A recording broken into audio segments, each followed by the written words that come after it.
What's up, star quality people? I wanted to hop on and reflect a little bit after this crazy day we've all been experiencing, especially here in the US. We are in the full moon wind down. We had the full moon earlier. It was exact at 3:17 a.m. Pacific time in Capricorn. This is our second full moon in Capricorn this year, which is pretty rare. We normally don't have two full moons back to back in the same sign, but because we had the Capricorn full moon on June 21st at 1 degrees of Capricorn, and now today, July 21st, it's at 29 degrees, so the last degree of Capricorn before the moon moved into Aquarius. It moved into Aquarius already since it was that last degree, but the full moon did happen in Capricorn. And yeah, it's just been such a wild portal of a time from June 21st to July 21st.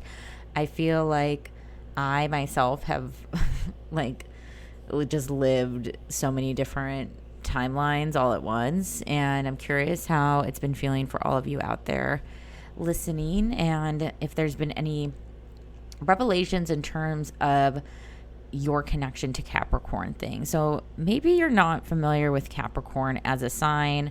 Let's talk about the sea goat and what it even means to have Capricorn energy. Capricorn is an earth sign. It's also a cardinal sign in terms of modality, and it is the 10th sign of the zodiac. And if we one-to-one it with the house systems, that would make themes of 10th house often very Capricorn-y related. The Capricorn symbolism is also the sea goat, and you might recognize their glyph being this kind of like, it looks like the letter N and then it like spirals around.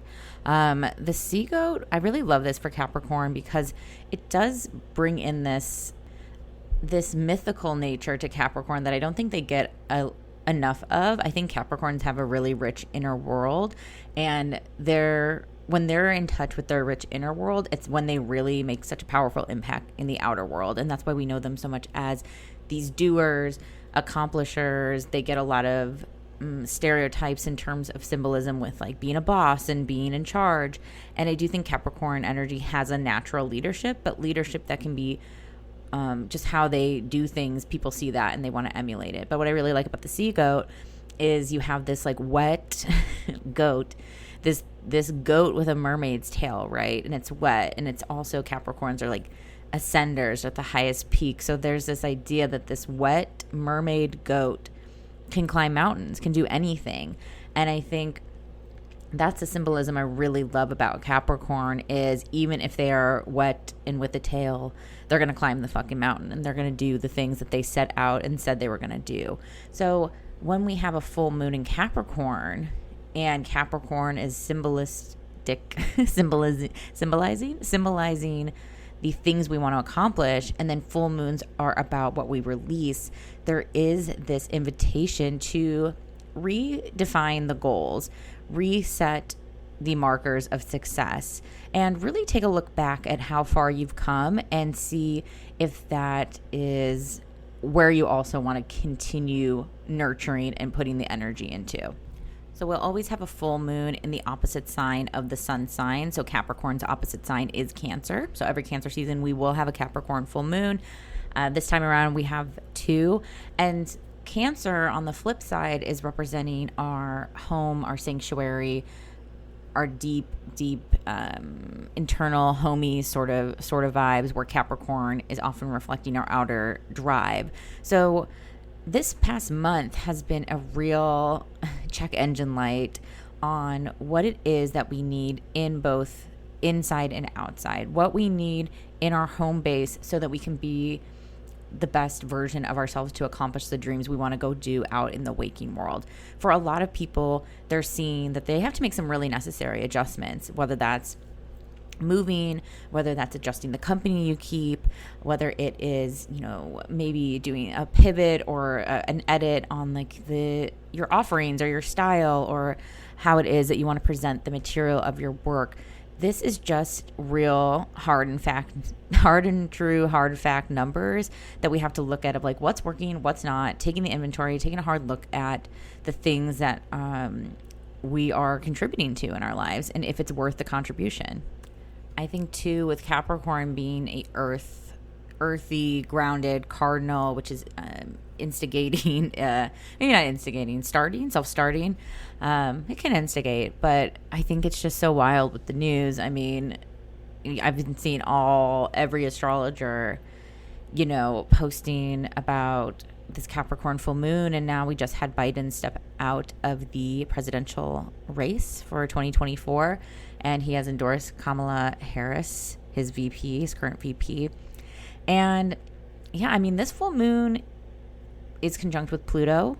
Pluto is out of sign. It's at 0 degrees of Aquarius, and we have this 29-degree Capricorn moon. I'll put the chart in the show notes. I was going to do this on video, but I only had time for audio today. And that's me, Capricorn, working smarter, not harder. I have a lot of things I need to do. I have also some project endings that I have to get updated for release tomorrow. You'll be getting some updates tomorrow on that as well. And yeah, this Capricorn full moon is also trining that Uranus-Mars conjunction that we're still in. It's starting to separate as now Mars has moved into Gemini, but it's still up on Uranus in Taurus. And then there's also a sextile to Neptune to this moon. And so there is just such a confirmation in this full moon of release, of change, of truth. I think Capricorn is really good at telling it like it is. And I think, I'm not afraid to talk politics here. And I think astrology and politics and all these things go hand in hand. I'm not telling you who to vote for or anything like that. I mean, I'm a very fuck Trump person, obviously. But I do think it's interesting when these last few weeks since the debate with Joe Biden as the candidate and having, the Democratic Party say to the world and to its supporters, too bad. This is who you get. That was pretty much what was being said in these op-eds, in the support from other Democratic politicians. And, the world saw what it saw in these performances. They saw that, wow, they've really, this guy has not been out and about in 8 months. I think that was his 8 months was the debate was 8 months from his last public speech appearance or whatever, something like that. I'm not maybe fully exact, but I know it's around there. And you can't hide what we see. You can't hide what is in front of our faces. And I think, we saw that with Dianne Feinstein. It was dude, she looks dead. What do you mean she's okay? We're seeing the news clips of her aide, but basically telling her how to vote. I mean, this was, from last year. But I think it's just been this Cancer season, and this Capricorn moon portal has really been yo, I know what's up and I can see what's happening. So don't fucking gaslight me and lie to my face that this is not what's happening. And what are you going to do about it? And I think that's the real Capricorn question or prompt is and what are you going to do? And now what? And what's the actionable items? Because Capricorn's ruled by Saturn. Saturn is Capricorn signs, and Saturn really is about how is this going to function. So we have this Capricorn moon releasing with Pluto, which is our planet again, take a shot, death, rebirth, transformation, and just finality, right? Pluto is very much it's happening, it's not happening. You're cementing your legacy, you're tapping out of this. And in trine with Mars and Uranus, that's been zapping a lot of crazy energy into the air, and also is a conduit of change. And then the Neptune of it supporting it, this almost feels I think the planets a lot of times can feel straight up like algebraic math, because okay, let me break this down. Moon, Pluto together. Pluto signifying this is going to be a really a stamp, a day to remember, a legacy day, right? Pluto is not small potatoes. Mars and Uranus. Mars activation, Uranus change. Okay, we're changing the legacy, we're changing the course. And then Neptune, which is our planet of illusions and it can be deceit sometimes. Like it can be like the fog. And when it's in this positive sort of song with Uranus, with Mars, with Pluto, the moon, with this whole like full moon chart, it is like cutting through the smoke screens, the smoke show, the smoke and mirrors, and getting to like, what the fuck do you plan to do in order to fulfill your promise? And I think it's really just playing out in such a literal way in US politics right now. But also, I mean, apply this to your life, right? Like, where do you need to get clarity and honesty and like alignment on the future with yourself, with your partner, with your community, with your family, whatever it is. I think this has just been such a real reminder. Like, if you have things that you're still looking to do in your life, you're going to need to really get aligned with like who is in agreement with that plan, who wants to go to these new heights, these places with you, and what are they going to do to be a part of your team, to be worthy of teaming up with you, period. So yeah, Biden's out. This has been a really crazy ass month. I mean, when was the debate? Hang on. I think it was June 27th.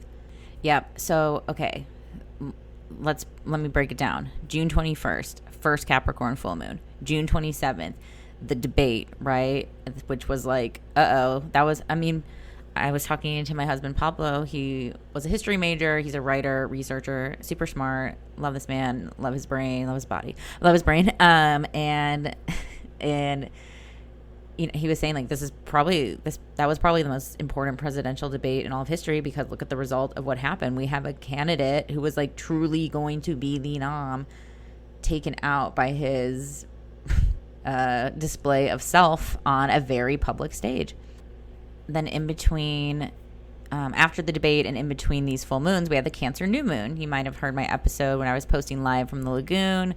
What a time. And then after the new moon, Biden did that air quotes big boy press conference where he was going to like, make sure everyone doesn't feel afraid by his performance in the debate, the whole like NATO press conference thingy on July 11th. Was it the 11th? I think so.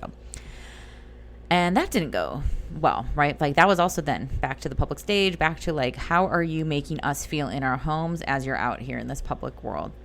Then, you know, more crazy news along the way. Then 2 days later, we are building up to the Mars-Uranus conjunction. On July 13th was the assassination attempt on Donald Trump at one of his rallies in Pennsylvania. I mean, that was just a timeline shifter, right? I mean, that really... I mean, if you guys want me to get more into political event things, just let me know in the comments. We can always dive further into anything. But I will say it was crazy to witness and watch the footage and then be like, damn, if this went this other way, everything would be so different right now. And the way it went with, you know, without killing him, with just grazing his ear, now everything is so different yet again. Then Trump gets this like martyrdom boost. He pumps his fist. He's covered in blood. You know, it's representing our relationships with guns in America, and he wasn't afraid of them. Like, he survived, and it's like, oh my God. And then that Monday, what was it, the 15th? Yeah, July 15th, the RNC, the Republican National Convention, started on the exact Mars-Uranus conjunction, and it was just like, yeah, his base is behind him. He survived. He's this martyr. It's so funny because, like, folks around him, I guess, are remarking that he's, like, much more demure or something, or like what do you call it, like just much like that he's in this sort of like zen state. And I saw like people, this is why I love always being in the realm of spirituality on TikTok and the internet and whatnot, is like they were saying like the piece of his ear that got shot was like this kundalini awakening part, and that like people were predicting he might just go like full like woke guru soft boy, which would be like a better case option. I don't know if that will happen, but it made me LOL just thinking of that as even an idea. And then yeah, I'm sure there's been some other news items that I'm missing for right now, but let's just fast forward to the big one, which is today, July 21st. We had the Capricorn Full Moon in the morning, and then Biden announced that he will no longer be in the race. I wonder what time that happened. Yeah, it looks like he posted it at 10:46 a.m. So we had the full moon early hours, and then the dropping out, and him endorsing Kamala. And I mean, we'll see, right? Like, I think I've never have experienced so many people in my life who are maybe not as big into astrology or woo-woo-ness, who are like glued to their social media about like what's going to happen. Like, we're seeing the astrology really play out in a quite literal way. And maybe because the heat is turned all the way up for this election, you know, it feels really dire. And so I don't know if that's also amplifying the astrology. Also, we're going to have Pluto retrograde in September, come back to the 29th degree of Capricorn. This full moon's on 29th degree of Capricorn. The Pluto placement for the United States chart, if we look at it as the, you know, signing of the Declaration of the Independence as the marker of the American empire as we know it, is this 27 degrees of Capricorn. So we're really, you know, I joke and say welcome to like the last season of the United States, but we really are about to truly shift into a whole new timeline, and having all these outer planet changes in the coming months/years is really signifying that too. You know, we're having Neptune change from Pisces to Aries coming up in 2025, which has been there for, I think, a decade plus. I think like 12 years. I have to double check. Same with, you know, Uranus in the next year and a half or so. We'll be switching from Taurus, which we've had for like 8 years, into Gemini. Same with Pluto, you know, a 15-ish year run in Capricorn, now going to be full-fledged in Aquarius. So like, y'all, the timeline is changing. The timeline is shifting, and what we want to bring from our previous timeline is up for review. And the things we want to usher in the new era, in this new frontier of the world, is we're going to be discovering it as we go. So, you know, I don't want to scare anyone, but I do think that we have to be really realistic in the fact that things are not 2019. Things are never going to go back to pre-pandemic times.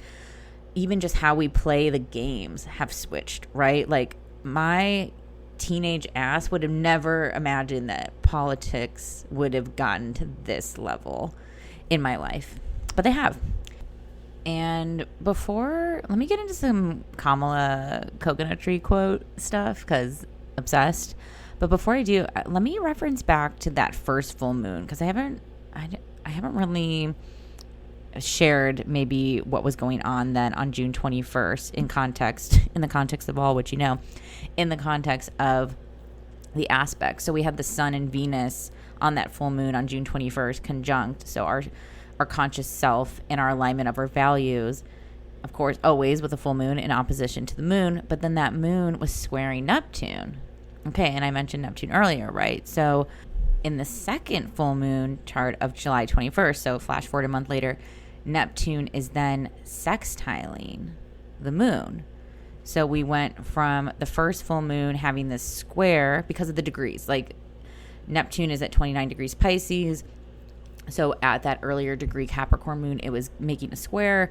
And now at this later, because it's nearly in Aquarius, it's making a sextile. So we went from frustration, right, in the realms of Neptune and our moon and our emotional core and what we need and what we're being told and what's happening, to this easier aspect with sextile that is really about progress and truth, and also just like alleviating any of those Neptunian questions that were maybe lingering. So we really had a total vibe shift, really connected with Neptune, and Neptune also having this bigger generational pool of the style and what's happening. And yeah, so just had a note, like, we had a Sun-Venus conjunction on that first full moon, square Neptune. And then on this current full moon, moon conjunct Pluto, which is its own big flavoring, trining Uranus and Mars, and then now sextiling Neptune. So just like a total Neptune switcheroo from first to last Capricorn full moon.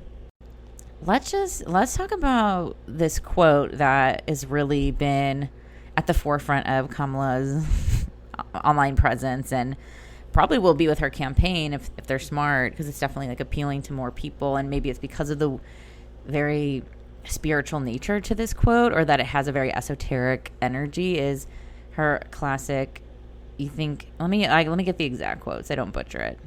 Okay, here we go. You think you just fell out of a coconut tree? You exist in the context of all in which you live and what came before you. I mean, love it. Love that quote. Beyond any feelings of, liking or not liking Kamala, the quote slaps. And I was just looking up, as woo people do, I was like, oh, okay, coconut tree. Like, something about that, like, phrase, it just has good mouthfeel, very, like, cellar door, coconut tree. And I was looking up coconut tree symbolism, and the idea that coconut trees are really generous. Coconut trees, the coconut falls, and there's, refreshing, hydrating beverage for you. It's very regenerative. It sways in the breeze. It goes with the flow. There's something really generous, accommodating, and strong, and also beautiful and relaxing about this coconut tree imagery, right? So right off the bat, we have like an image of vacation, an image of beaches, an image of relaxation. Then, okay, I gotta go back to the rest, because then we go into the matrix for the next part of the quote. Here we go. You exist in the context of all in which you live and what came before you. And I think that's a really flowery way of, like, you're not just here without reference to the world you're born into, right? To maybe your privilege, your circumstances, whatever it is. And what came before you. I think about this a lot when people have an issue with, like, money, right? Or they're really anti-money. And I think sometimes people mix up anti-capitalism with anti-money, because like, a lot of times I see folks who check themselves out of the air quotes money conversations or money discussions are people who should be the ones in control of the money, right? Like, there's so much wealth owned by old rich white guys, and then a lot of younger progressive, women or POC or whoever, don't want to associate or think about or affiliate with, like, the ideas of having wealth or having money, because it's related to the context of which you live and what came before you, right? Like, this was for evil people, air quotes. I'm not saying this is what I believe, but I've just witnessed this a lot. And I think to that I say, you think you just follow the coconut tree, like, of this place of generosity and sharing your gifts. Like, you exist in the context of all of which you live and came before you. Why are you going to check yourself out of having the things you want because people who you have, like, deemed as other, or, like, shouldn't have that, or they've misused those resources? That means, well, we shouldn't have those resources anymore. Or maybe we should have the resources go to the people who will use them in ways that uplift themselves, uplift others, and isn't just for, like, exploitation. Anyways, that's my little Kamala quote rant, because I just think it fucking rocks. It is like a PR dream. It sounds good. I love all the super cut edits. If you can find this one, I can't find it, and it's with Kamala doing the quote, and then it kind of goes into this, like, like this Zen music with, like, sacred geometry and seashells and spirals and stuff. So if you can find that, please send that back to me. I thought I bookmarked it. If I find it, maybe I'll search for it while I upload this, and if I can find it, I'll link it. But if you find it, please send it to me. So yeah, I just want to come in and do a mini update. Take a look at my booking calendar. I'm going to update some times for astrology readings. So come through. And that'll be in the link there. I'd love to take a look at your chart and maybe see where these Capricorn moons are asking you for a realignment of your goals, and not even like a realignment of your goals, but also, like, what are you going to do to get to those goals? And I'm saying this aloud because I'm going to have to do this same reflection as well. So no one is immune from that. And I think it's okay to, if your goals are also to relax, to be by the coconut tree, to just exist in the context of what you know and what came before you. So yeah, guys, I hope you're having a beautiful full moon day. I hope that you got a lot of clarity in this month period, and that it, just highlighted whatever you needed to highlight. And also, I think it's a good reminder, too, while we're here is, some people are going to be hit harder by certain lunations. Some, you might be like, man, I really didn't notice anything, didn't feel anything at all. I think the other Capricorn gift is to maintain. So if you are in a place that you're feeling really strong and sturdy, what are the goals to maintain, right? Like there's always going to be those check-ins when it comes to those Capricorn themes and symbology. So for those feeling like, shit, I don't really want to like do crazy pivots, you don't have to. But we can also just see like, where can we work smarter, not harder? Where can we keep our energy and our resources and our time back to us and aligned with the things that really we want to contribute to the world at large. So, all right, election season 2024, really fucking crazy. I mean, expect the unexpected. We'll see what happens, how this all shakes out, but it's official. Joe Biden will not be the president come 2024. So, or, come inauguration 2025. Crazy. Wild. I have nothing that nuanced to say, just like, shit. All right. Yeah, okay. I think that's it. I will see you tomorrow for your weekly forecast. That will be, emailed out and written to you. And let me look. I'm looking just at my calendar. Oh, yeah. Mercury retrograde thing. I'm going to come back on for some retrograde reflections later this week. But until then, full moon it up, take care of yourselves, be kind, and enjoy these quality stars.